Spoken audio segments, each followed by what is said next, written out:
Jungle. Bonjour à toutes, bonjour à tous. Dingue de Sport vous retrouve avec plaisir pour le compte de cette nouvelle semaine. C'est sur la radio qui mouille le maillot, la 91.9, que vous pouvez aussi recevoir sur le www.sportfmtg.com. Merci de nous faire confiance.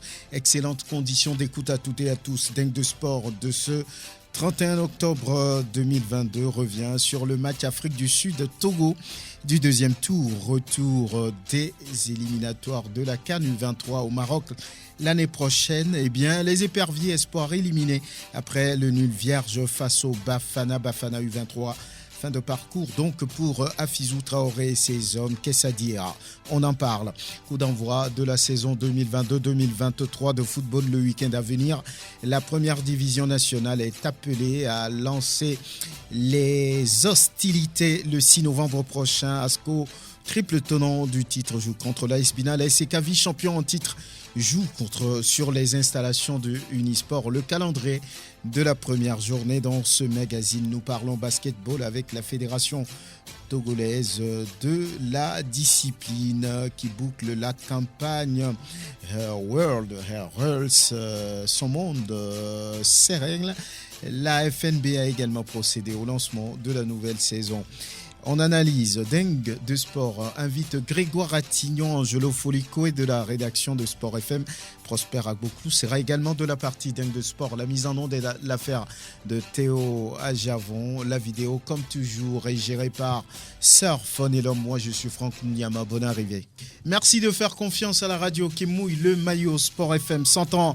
Nous faisons Dingue de Sport comme tous les lundis sur la référence sportive.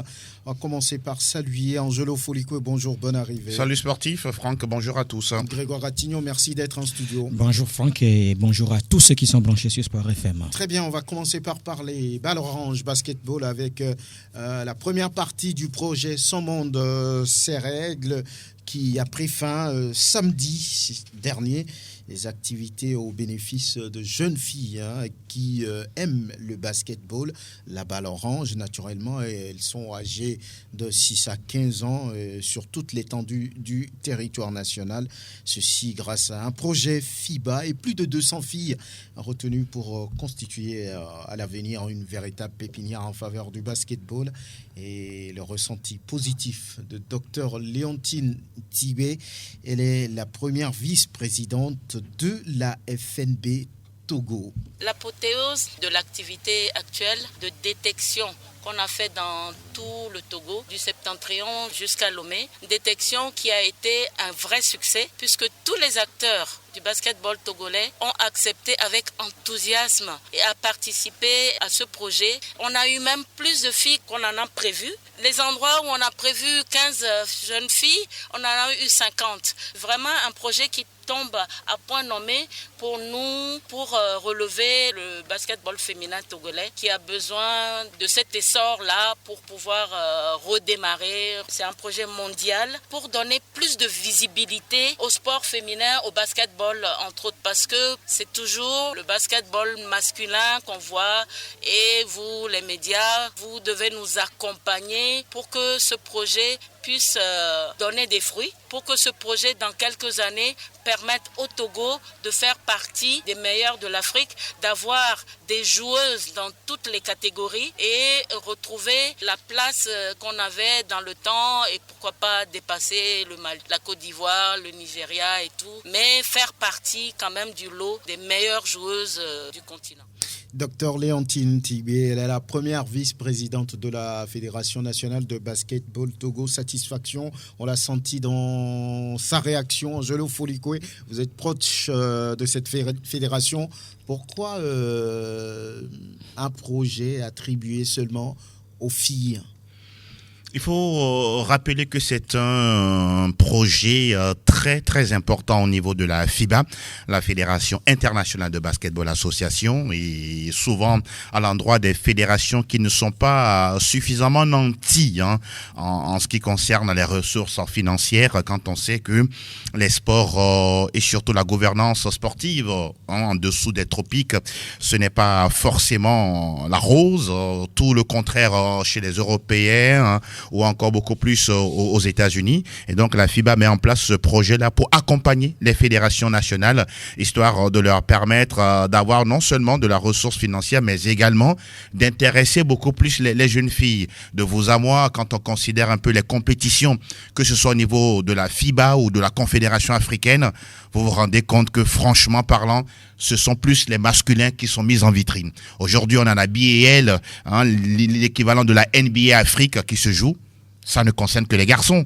Et les filles, pour le moment, ne sont pas encore considérées, même si, entre-temps, il y avait la Coupe d'Afrique des clubs champions auxquels nous voyons des dames, en tout cas, s'illustrer. Donc, in fine, au même moment, on sait très bien que dans notre pays, il y a les garçons, les masculins qui pratiquent le basketball, mais quand vous allez également à l'intérieur du pays, il y a également des filles qui aiment jouer au basketball et qui rêvent de devenir plus tard des basketteuses professionnel, si on peut le dire, même si le contexte ne s'y prête pas, mais il faut commencer quelque part. Aujourd'hui, nous avons des clubs dans le Grand Lomé, en tout cas le Grand Lomé, la Maritime, qui rassemble près de 12 clubs, si ce n'est le plus gros contingent de formation, mais très peu sont ces clubs-là qui ont les deux sections, masculine et féminine. Donc, vous comprenez qu'il y a à un moment donné on pourra dire un handicap véritable au niveau des clubs de mettre en place des sections féminines. Et à partir d'un tel projet, je pense que ça vient comme, on pourra dire, susciter à l'endroit des responsables de clubs cette volonté-là à intéresser les filles. En plus de ça, je pense aujourd'hui que le sport est un véritable vecteur qui permet aux filles d'être sensibilisées sur l'éducation, sensibilisées sur l'excision, sensibilisées également sur cette, on pourra dire, cette vitre, ou bien je dirais ce rempart qui demeure toujours clivant.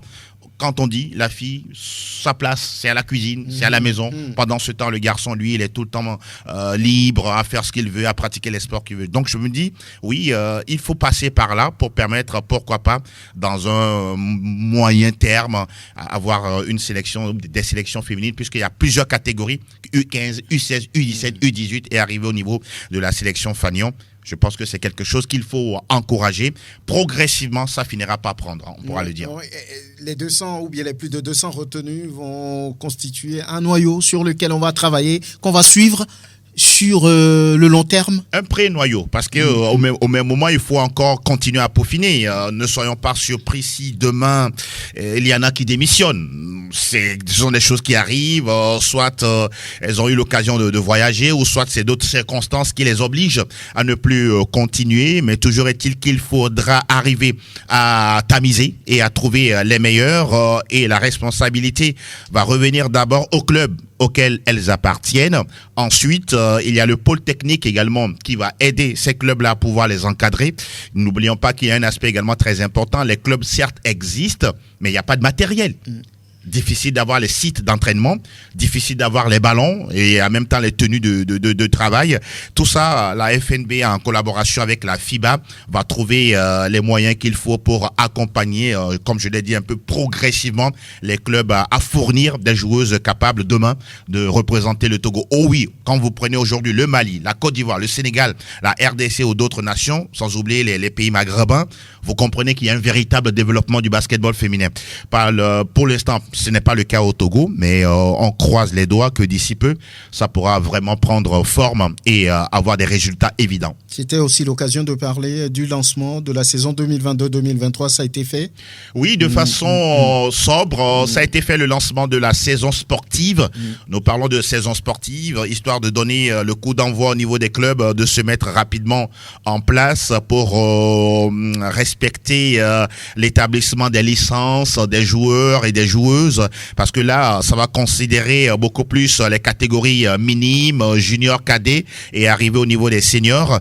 Et au niveau de la FNB, on veut arriver à mettre en place un nouveau format. Ce serait pas seulement un championnat, par exemple, d'un week-end au nord. On sait très bien que oui, on rassemble 2-3 équipes et puis on se dit, on a disputé un championnat sur 2-3 journées. Non, là, on va mettre beaucoup plus les clubs en compétition, leur permettre de multiplier les matchs et dans la zone septentrionale, on va dégager les meilleurs qui vont venir au niveau de la Ligue ici également disputer des matchs. Soit ce sera possible, soit on dégage également des équipes ou des clubs ici au niveau de la Maritime, et après on essaie de définir une ville qui va recueillir tous ces clubs qualifiés pour la phase nationale, avant plutôt la phase régionale. Et ça, je pense que quand on va mettre tout ça en branle, ça permettra d'avoir de la compétitivité, de la visibilité et au finish du résultat. Je le dis encore, ça va pas être comme un coup de bâton magique, de coup de bâton magique. Ça va venir progressivement, mais toujours est-il de donner de la matière à ces joueurs ou à ces joueuses de basketball. Voilà, basketball, c'est-à-dire ce projet Son Monde, ses règles, c'est ça, non? Oui. C'est Hayward Heroes. Voilà. Oui, la première partie a pris fin, on vous le dit, samedi dernier. Et puis voilà, on a parlé lancement de la saison sportive. On passe à un autre sport. Demain, on va parler de volleyball et la fin des festivités entrant dans le cadre du 55e anniversaire de la Fédération togolaise de volleyball. Et en finale, la dernière fois, chez les dames, AVBC a dominé Doves 3-7-0. Je vous propose d'écouter Dodo Pisso, capitaine d'AVBC, qui évoque l'expérience comme clé de leur victoire. Pas du tout facile comme vous l'avez vu, c'est parce qu'on a fait vraiment un travail en arrière-plan. C'est ça qui nous a permis de pouvoir gagner facilement Doves 3-7-0. Il fut un temps depuis Covid, donc on ne s'entraînait plus. Donc il y avait eu un petit tournoi que Doves avait organisé et malheureusement il nous avait gagné 2-7-0. C'était un truc de 3 dans 2, donc ça a fait que vraiment ça a été un peu difficile pour nous. Mais on a repris les entraînements, on est des anciennes. Et heureusement que notre expérience, ça a payé. Cette fois-ci, on a pu gagner 3-7-0. À l'instant, Dodo Pisso, la capitaine d'AVBC devant Angelo Folico et dans le tableau masculin. Et c'est la SOTR qui a pris, on va dire, le meilleur sur l'AS Poto, dominé 3-7-1. Le plan mis en jeu a fonctionné selon Anani Lawson, qui est l'encadreur des Oteroa. Belle prestation de mes gars. Ils ont déroulé, surtout au premier set. Au deuxième set, Aspoto est mieux rentré, mais tout s'est bien passé. Au troisième, mes gars sont rentrés avec trop de confiance. On a laissé trop de points en début de set. On a dû courir après le score. Mais au quatrième, on est reparti sur nos fondamentaux pour être plus efficace sur ce que nous devons faire. C'était une finale, il fallait la gagner. On a fait le job. Nos enfants ont respecté plus ou moins ce qui a été préparé sur le papier. Plus ou moins oui, au premier, au deuxième et au quatrième. Au troisième, on a balbutié un peu notre volleyball, raison pour laquelle la police est mieux rentrée dans le match que nous. Mais finalement, je dirais, en majorité, ils ont respecté ce qui a été mis en place. Et après une longue interruption, reprendre avec un titre, c'est quelque chose d'important. Ça permet de donner de la confiance aux gars et de continuer le travail qu'on a commencé. Voilà, donc Anani Lawson, l'encadreur de la SOTR, on vous le dit, c'était pour marquer la fin des festivités du 55e anniversaire de la Fédération togolaise de volleyball. C'était le 1er octobre dernier que cette fédération a fêté ses 55 ans. Il y avait eu des activités un peu partout, même à Anéro, on a joué au volley, on a rendu hommage à des anciens président de fédération. On a rendu hommage à Fred Bodilosson, malheureusement disparu en 1989 à la suite de cette maladie qu'on appelle la méningite. Voilà, on va parler maintenant ASCO, pas pour le championnat, mais ASCO qui attend de jouer contre le club sfaxien. Ce sera mercredi. On va saluer d'abord l'arrivée de Prosper Agbouklou. Bonjour. Bonjour Franck, bonjour. On a bien commencé la semaine. Ah oui, si. Très bien. Le rendez-vous, c'est mercredi à 16h au stade de Kégué. L'entrée, elle est libre et gratuite, mais avant, il faudra retirer les tickets au siège de la Fédération togolaise de football. Et puis, le jour du match, c'est-à-dire mercredi, devant le stade de Kégué. Grégoire Ratignon, encore un club maghrébin pour ASCO de Kara. Qu'est-ce qu'on peut dire aujourd'hui? Les Condonats ont-ils à dire des arguments pour passer cette fois-ci? Non, mais je crois que ASCO a déjà affronté un club maghrébin en aller-retour. On parle donc de la JS Kabylie avec le résultat qu'on connaît. Asco a été battu ici à Lomé 2-1, puis Asco est allé faire match nul, 1 but partout là-bas.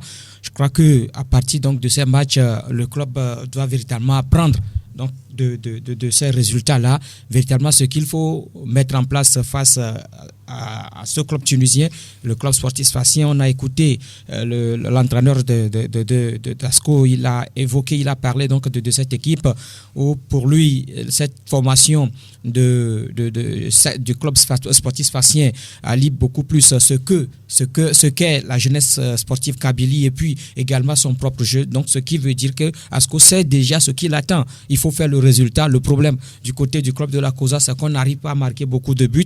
C'est ça qui a fait qu'Asco est éliminé donc de la Ligue des Champions. Mais il va falloir véritablement corriger ces choses-là. Mais je me dis, est-ce qu'on dispose assez de temps pour corriger ces choses-là avant justement l'explication face au club sportif sfaxien? C'est là la question. Mais Asco a appris au cours donc de ces 4 matchs disputés aux 2 tours préliminaires de la Ligue des Champions, j'ose croire que véritablement les condamnés ont appris à l'issue donc de ces rencontres-là. Il va falloir maintenant mettre en application ce qu'on a appris justement après les 2 matchs disputés face à la jeunesse sportive Kabylie.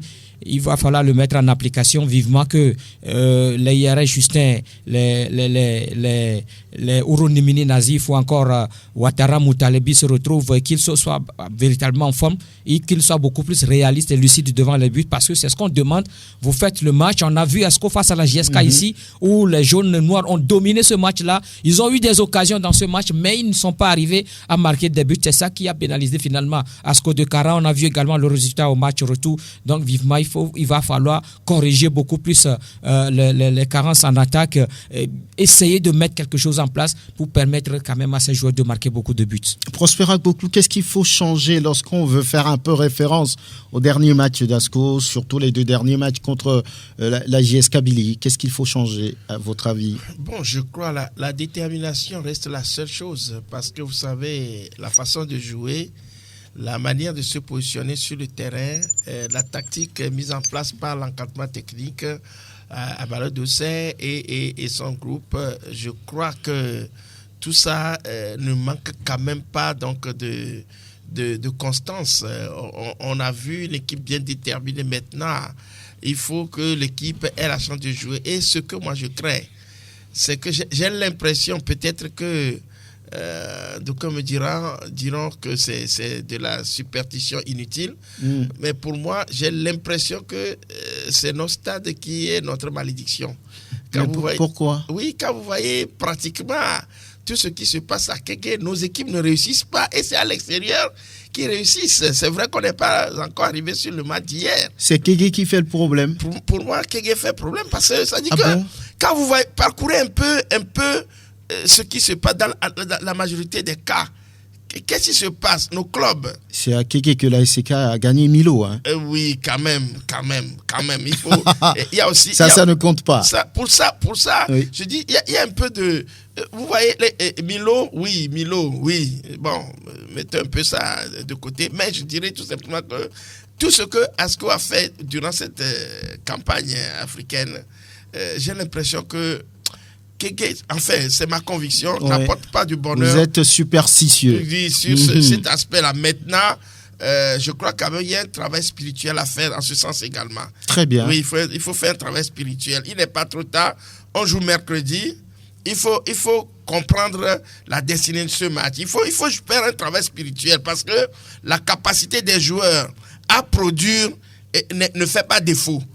Vous voyez à peu près? Donc pour moi, il y a quelque chose à faire là. Maintenant, le public en venait également. Je félicite quand même le bureau directeur donc d'Asco qui a décidé d'ouvrir les portes, d'amener du public au stade. Ça, c'est quand même un effort louable que j'envoie à M. Yassine Bene, qui a quand même décidé de faire rentrer les gens pour apporter du soutien à cette équipe. Maintenant, il faudrait que cette synergie-là arrive en compte pour créer l'osmose qu'il faut et battre en brèche donc ce signe indien qui fait qu'à Kégué, nos clubs ne réussissent pas trop. Très bien, on va donner la parole à Balo Dossé qui est l'entraîneur principal de cette équipe d'Asco de Kara.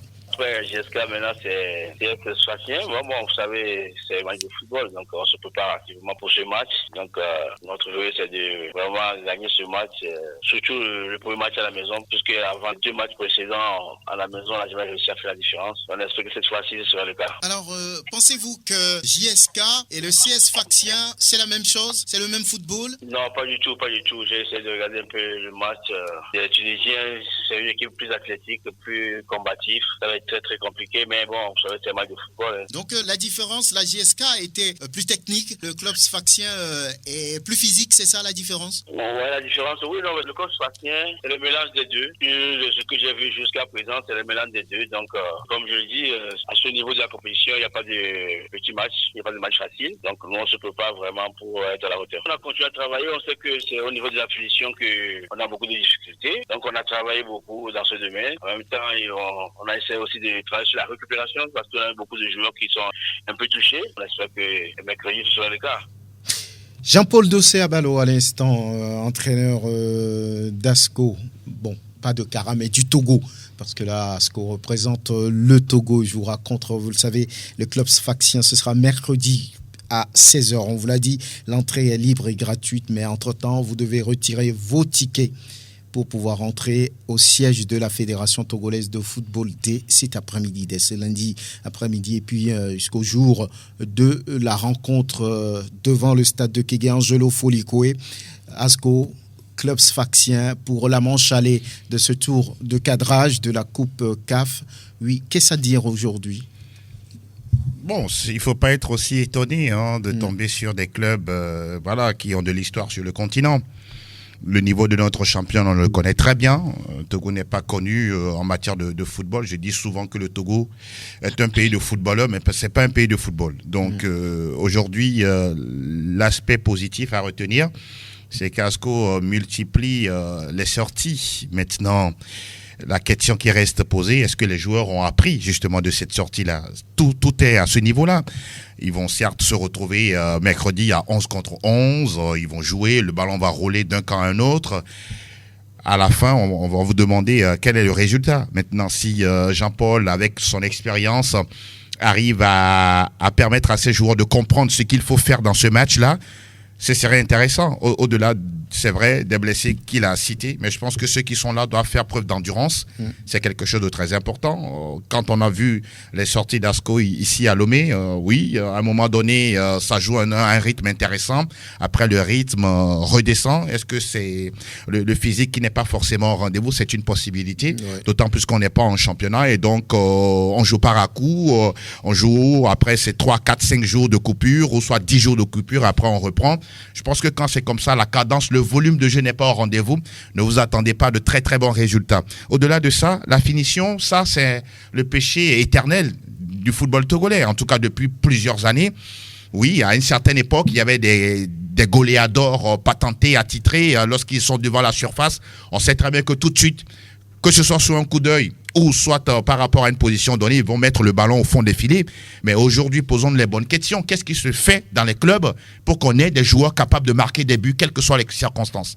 Au niveau de la sélection, c'est la carence totale. Au niveau de toutes les sélections aujourd'hui au Togo, donc ne soyons pas étonnés que ce soit en club ou en sélection qu'on n'ait pas de véritables buteurs. Oui, on peut marquer 1 ou 2 buts, mais très souvent, à la fin, lorsqu'on fait le décompte, ça ne suffit pas.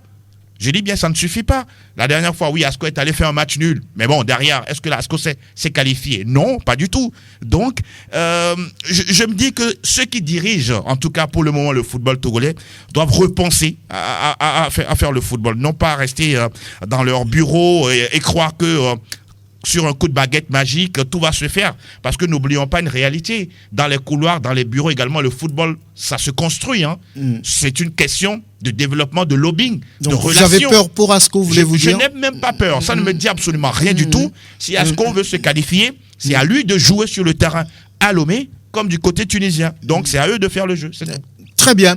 Voilà, face au CSK, pas CSK, c'est le CS Sfaxien mercredi. Voilà. Donc, il va falloir être déterminé, plus adroit, marqué. C'est ça qui fait la différence. Prosper, vous parliez de trucs spirituels à faire. Bon, ceux qui peut-être sont dans le football vous diront, ça c'est pas scientifique, il faudra travailler, marquer des buts.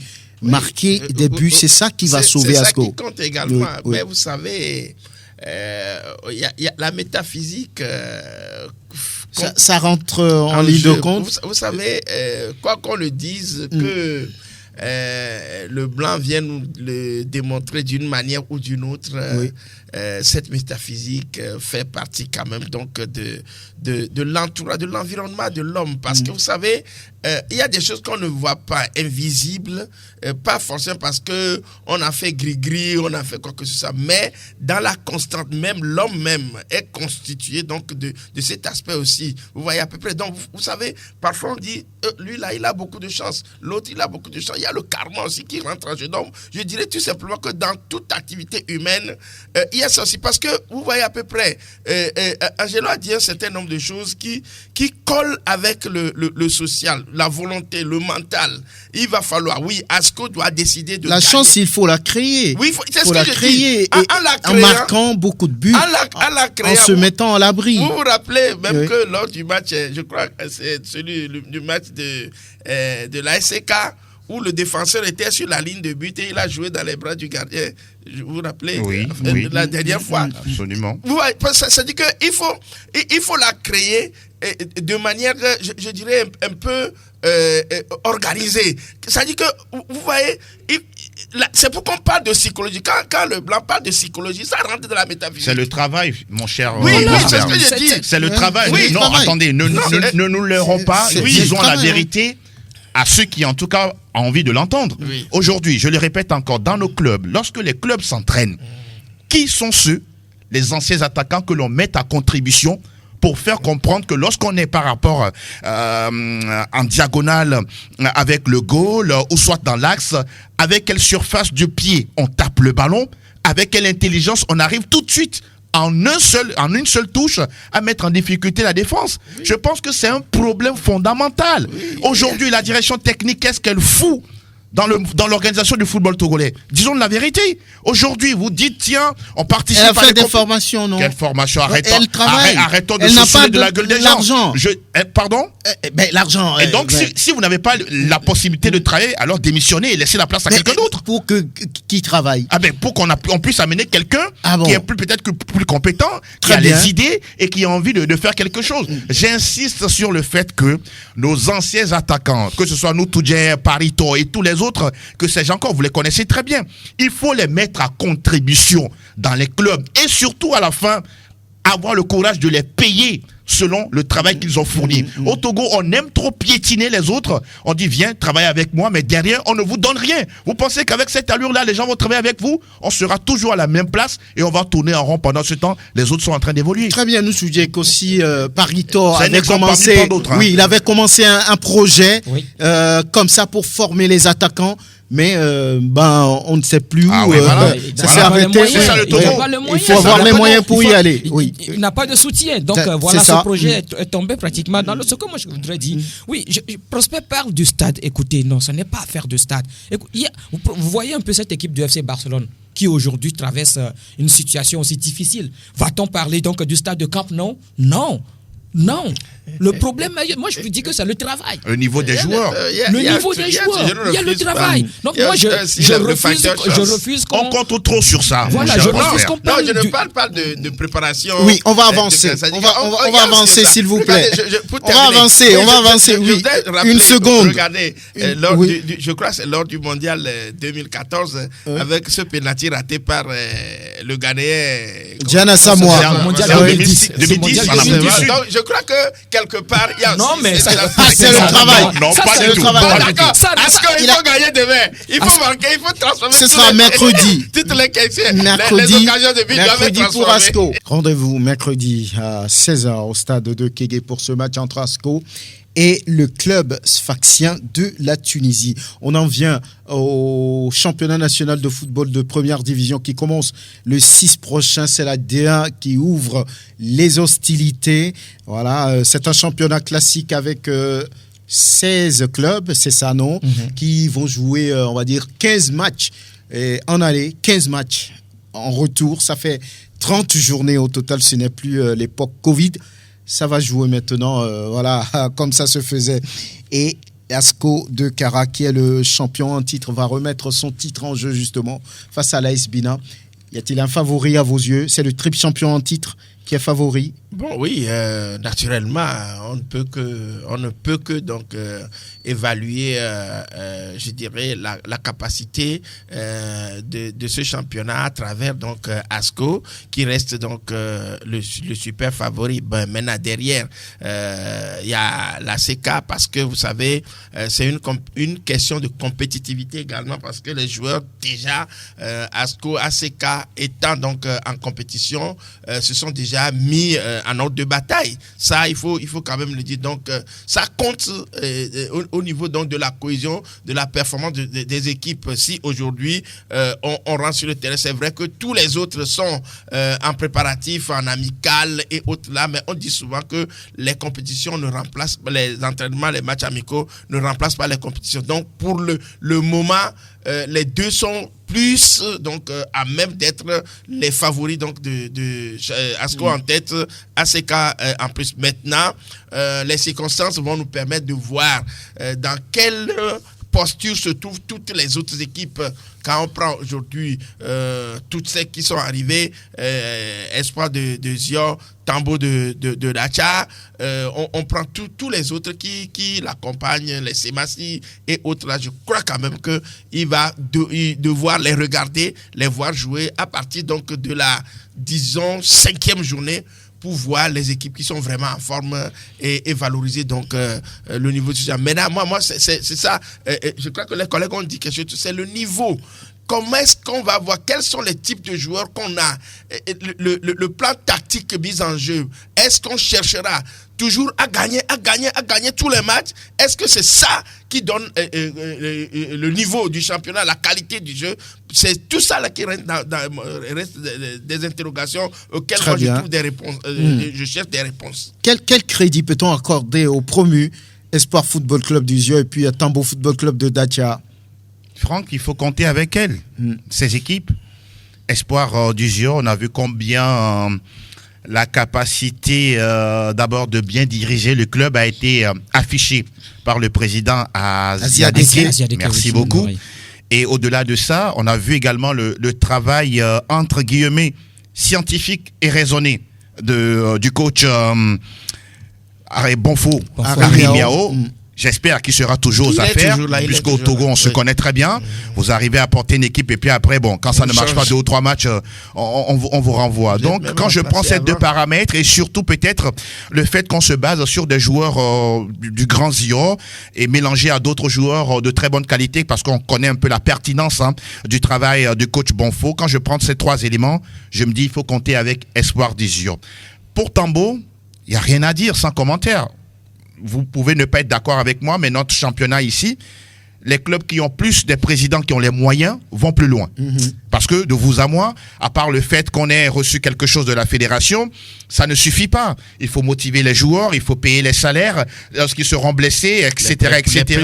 Les primes de match, merci beaucoup. Tout ça rentre en jeu. Et ça m'excite, dans le bon sens du terme, de voir une dame à la tête de Tambo, de voir exactement ce qu'elle pourra apporter de neuf à cette équipe, même si on sait que derrière, il y a le géniteur qui n'a jamais dit son dernier mot. Au même moment, je pense que c'est un défi également pour Joly Agbessi, parce que c'est lui qui a permis à cette équipe-là de quitter la 2e division pour la première division. Lui-même, c'est un footballeur. Il connaît bien la réalité du football togolais. Je me dis que oui, il faut compter avec Espoir et Tambo FC du Zio. Qui sont les troubles faits? On parle de Dito, ASOTR, Entente de l'AS Togoport. Ce sera les troubles faits? Je crois que la saison dernière, les clubs que vous venez de citer, on a vu leur performance. L'AS Togoport ou encore le Dynamique togolais. Les Sautières n'étaient même pas donc à la phase des playoffs.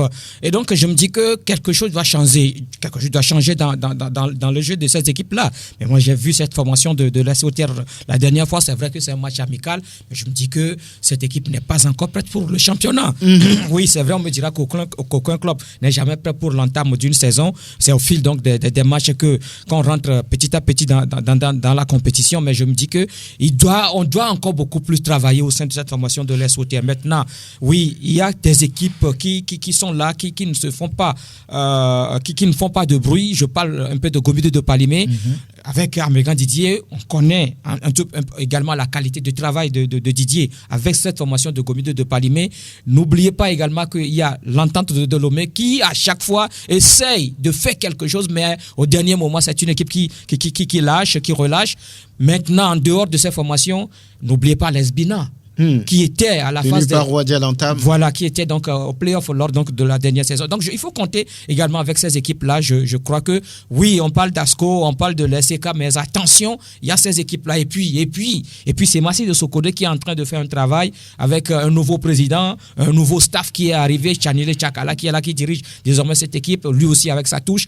On peut compter également sur les guerriers de Tchaoudjo. Voilà, donc ces équipes-là, je me dis que, en tout cas, elles sont 16 équipes. Même Kakadre de Dufelgou aura son mot à dire dans ce championnat. Donc, difficile de dire, oui, il y a ASCO, il y a SEK, mais difficile de dire aujourd'hui que tel club sera champion du Togo à la fin de la saison. On verra bien. Problème d'infrastructure. Lorsqu'on fait les comptes, il n'y a que 7 terrains réservés pour la première division nationale de football. Il y a Kara, le municipal de Kara, de Sokodé, d'Atakpamé, de Lomé. Il y a la JCA, le grand stade de Palimé, la JCA, Pota. C'est insuffisant parce que là on voit une certaine concentration de 5 clubs voire plus au niveau de Kara. C'est difficile à gérer. C'est plus qu'un défi. On a vu un peu la programmation des matchs déjà de la part de la fédération, histoire d'anticiper un tout petit peu pour avoir un peu une idée sur ce qui va se faire.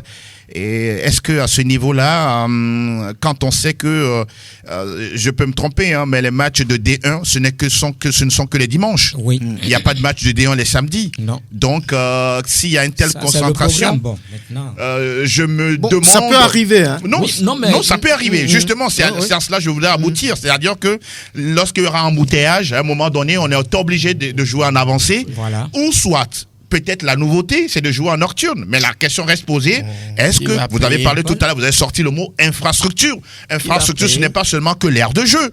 Il y a également l'alimentation d'électrique, les vestiaires. Demandez à savoir s'il y a projecteur à Kara. Bon, très bonne question. Très bonne question. Parce que c'est là-bas où il y aura beaucoup plus de matchs. 5 clubs de la région, de la Ligue Kara, au niveau donc du stade municipal. ASK, ASCO, et puis Sarah. Bon, je ne sais pas, Sarah peut-être descendre à Sokodé. Il y a la deuxième division, il y a pour la deuxième division, les clubs après 2 semaines. Comme Fouadan de Dapon, Doumbé de Mango, leurs terrains ne sont pas retenus. Et donc, c'est encore le stade municipal de Kara qui sera sollicité. C'est difficile, très compliqué. Les moyens donnés, 8,5 millions pour les clubs de D1 et 4,5 millions pour les clubs de D2. Beaucoup disent déjà que ça va être très compliqué lorsque vous n'avez pas d'autres moyens de pouvoir poursuivre cette compétition. Ça vous fait 283 000 francs par jour. Donc vous voyez lorsque vous faites les calculs. Chaque jour que vous sortez. Les 8 millions divisé par combien? Par 30.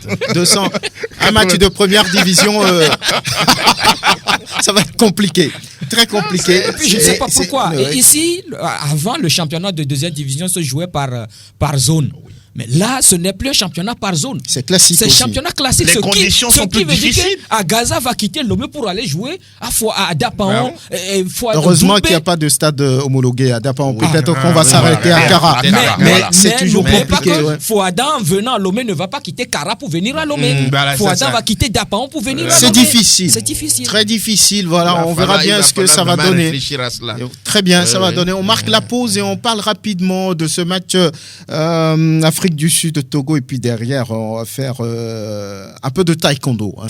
On parle de ce match du deuxième tour, retour des éliminatoires de la CAN U23 au Maroc l'année prochaine. Et malheureusement, le Togo s'arrête au deuxième tour après ce nul concédé face à l'Afrique du Sud. C'était ce dimanche là-bas. 0 but partout à l'arrivée. Après, souvenez-vous, il y avait ce match nul aussi à Lomé, mais c'était 2 partout. Eh bien, le Togo ne pourrait pas continuer quand on met ensemble les deux scores. Voilà, c'est dommage. Il y avait un penalty pour le Togo, mais l'arbitre avait fermé un tout petit peu les yeux. Oui, que dites-vous aujourd'hui de cette sélection? Elle n'est pas mauvaise. Hein, elle n'est pas ridicule. Elle n'est pas du tout ridicule, cette équipe-là, mais c'est une déception. Oui. Une déception dans la mesure où on avait quand même la possibilité de prendre déjà le dessus sur cette équipe-là, cette équipe sud-africaine au match à Lomé, ce qu'on n'a pas su faire parce que là, on a péché par naïveté, moi je peux le dire ainsi. Déjà en marquant un premier but et d'entrer dans ce match, on pensait que la rencontre serait facile. On a laissé l'adversaire faire le jeu, égaliser et puis prendre l'avantage avant qu'on ne réagisse dans les derniers instants pour égaliser. Aujourd'hui, on regrette ce score de 2 buts partout parce que au match retour, il y a une équipe togolaise qui s'est également bien comportée. Elle s'est créée également des occasions. Malheureusement, on n'est pas arrivé à marquer 2 buts. On l'évoquait tout à l'heure, c'est toujours ce problème-là, l'éternel problème donc de finition qui continue et dans toutes les sélections, dans tous les clubs. Un problème au Togo, je crois que c'est un peu dommage. Et puis moi, je dis félicitations à ces jeunes-là parce que prendre une équipe, en tout cas ces jeunes qu'on n'a jamais regroupés ailleurs, ceux qu'on avait regroupés au stade d'Antalya, ce ne sont pas eux qui ont fait finalement cette campagne. Ce sont d'autres joueurs qui ont fait cette campagne-là. Donc moi je dis félicitations à ces joueurs. 5 jours de regroupement et puis on arrive quand même à faire un résultat. C'est vrai qu'on a perdu le premier match face à la Mauritanie, mais on a su réagir. On a tenu face à l'Afrique du Sud, seulement qu'on n'a pas gagné. C'est vrai que c'est une déception, mais moi je dis une fois encore qu'il faut tirer chapeau quand même à cette équipe-là. Très bien. Et puis, il ne faut pas oublier également ce problème-là de ce staff technique. Et tant qu'il n'y a pas cette solidarité, je me dis que ça aussi a pesé. Ça peut pénaliser. A pesé dans la balance et a pénalisé véritablement cette équipe-là. Que dire, le discours n'était pas au rendez-vous. Ça a flanché un tout petit peu à ce niveau, au niveau peut-être du staff technique, je ne sais pas. Le discours n'a pas fonctionné. On a vu une équipe trop défensive et pourtant on avait besoin de marquer un but et de faire la différence. Et là, derrière, je pense que les Sud-Africains auront à courir derrière ce but-là. Malheureusement, quand vous faites dans un match où vous avez besoin de marquer, à moins que je puisse me tromper, Mathieu Doutier, c'est un défenseur. C'est un défenseur. Ce n'est pas un milieu de terrain offensif ni un attaquant. Comment est-ce qu'on peut comprendre ça? Sincèrement parlant, j'espère simplement que la fédération va réfléchir en tout cas aux résultats avec ces deux sorties. Ce qui me fait encore plus mal, l'Afrique du Sud passe et va rencontrer quelle équipe? C'est le Gabon. C'est-à-dire que si le Togo passait, je ne dis pas que le Gabon est aussi minable, mais avec ces jeunes que nous avons vus là, Ouro Tiré et tous les autres, ils pouvaient quand même faire la différence. Ça reste un regret. Malheureusement, on va écouter les acteurs. On commence par le capitaine de cette équipe, Idrissou Adi. On a fait de notre mieux pour gagner le match. On n'a pas démilité, mais vous avez vu. Ça, il faut qu'on recorrige certains aspects et puis on reviendra plus fort à l'avenir. Ce qui a manqué la finition. C'est une déception, mais moi je vois qu'on a fait un bon match. Donc on va préparer et puis à l'avenir, on espère qu'on la poursuivre. Inch'Allah. On a trouvé les occasions, plus de 2 occasions, bien 3 occasions nettes. Mais puis l'arbitre, on avait trouvé un penalty aussi, mais on est à l'extérieur, donc c'est le football, on le prend comme ça. Déjà, sur le plan structure, ils nous dépassent. Mais aujourd'hui, on les a montré que nous aussi, on a la capacité de les affronter. Moi, j'ai 20 ans. Mon rêve, c'est de jouer au plus haut niveau possible. L'équipe nationale A, c'est mon rêve aussi. Donc, je vais travailler pour y arriver. Idrissou a dit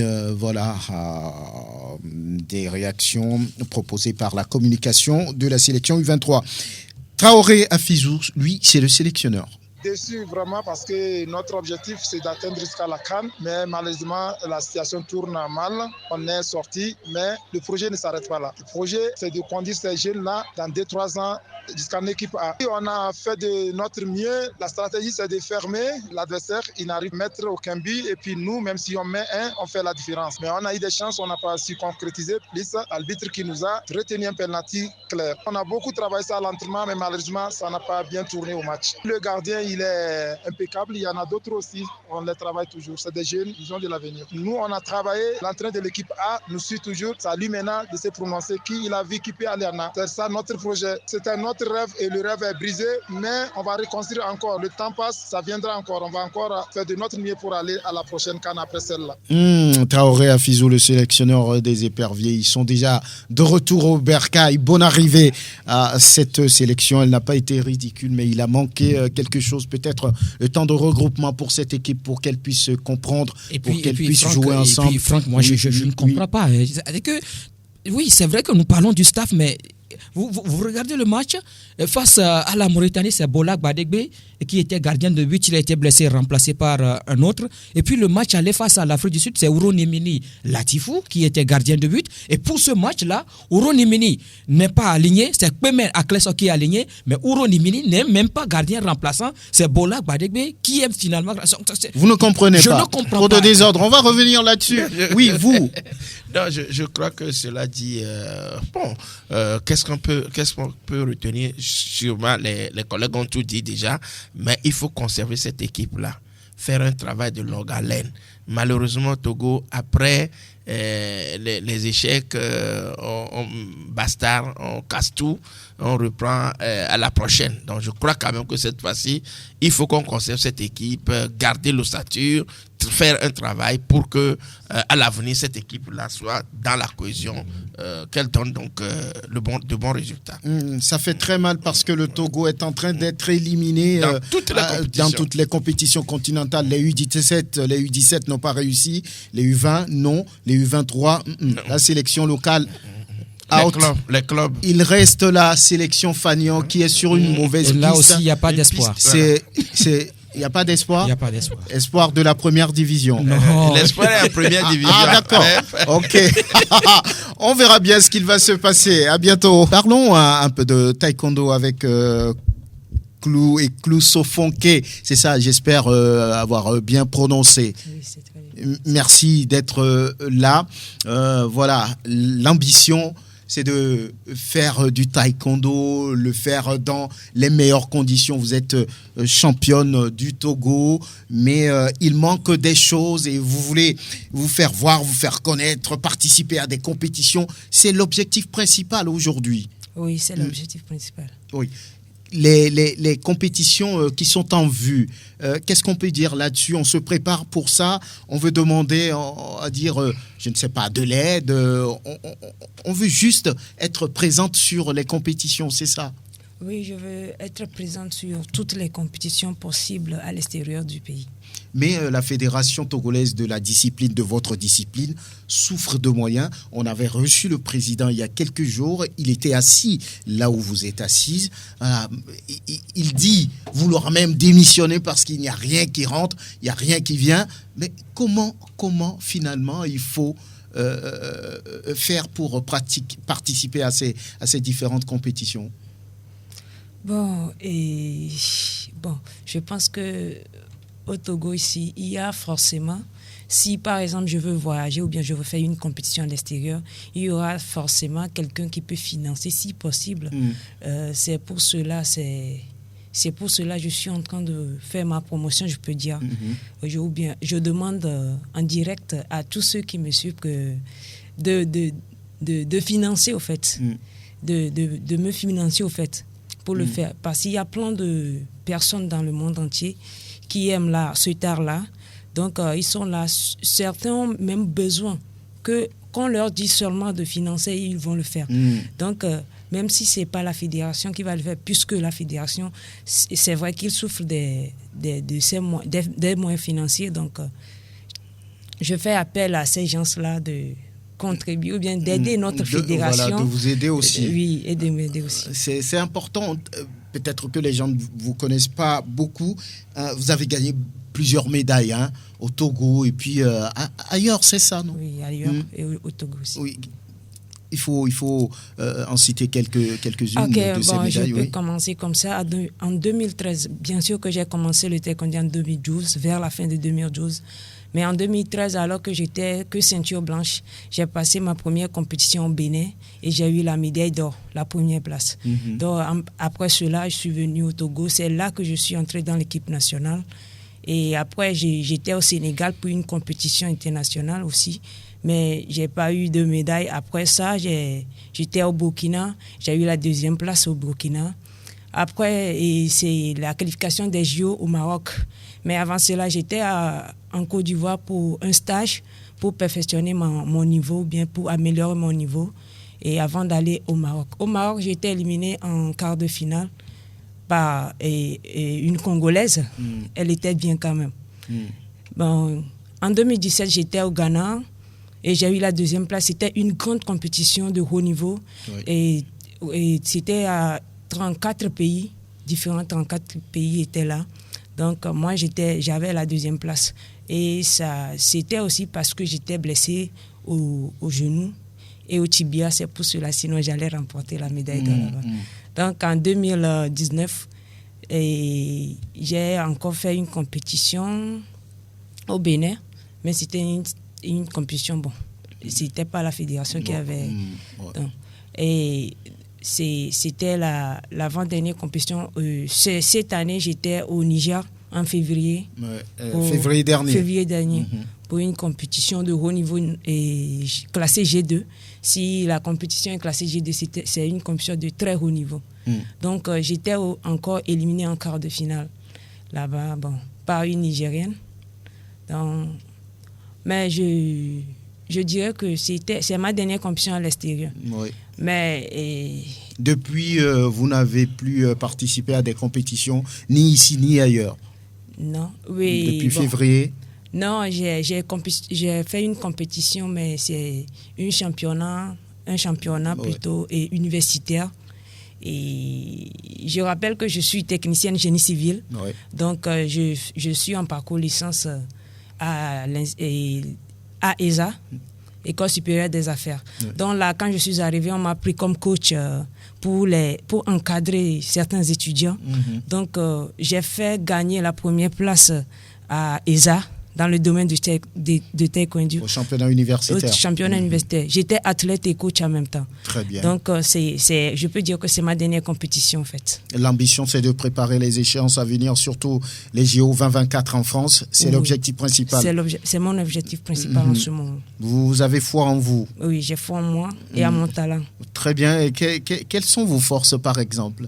Lorsqu'on est sur, je ne sais pas, vous parlez de tatami, c'est ça? Oui, tatami. Oui. Lorsque vous êtes en compétition, c'est quoi votre force? C'est le taekwondo en premier lieu, c'est une passion pour moi. Donc, la passion en soi donne une force, au fait. Donc, ça, si je vois que, comme c'est une passion pour moi, donc ça me donne la force, au fait. Et après ça, c'est Dieu qui fait le reste. Le reste. Très bien, vous avez pu écouter, on va dire, la passion de Eklou Sofonke. Elle pratique du taekwondo, elle a été championne du Togo. Elle a gagné beaucoup de médailles, vous l'avez suivie. Et voilà, donc elle veut qu'on l'aide forcément à avancer, à progresser dans cette compétition, et la fédération est derrière elle, bien sûr, mais pas de moyens. Donc elle veut qu'on l'aide. Merci d'être venu. Beaucoup de courage surtout, parce que c'est pas facile. Sinon, on risque de garer le véhicule. Monsieur. Merci d'être venu. Merci Angelo Foliko, Grégoire Attignon, Prosper Agbokou et l'homme à Dovon, Théo Ajavon. À bientôt.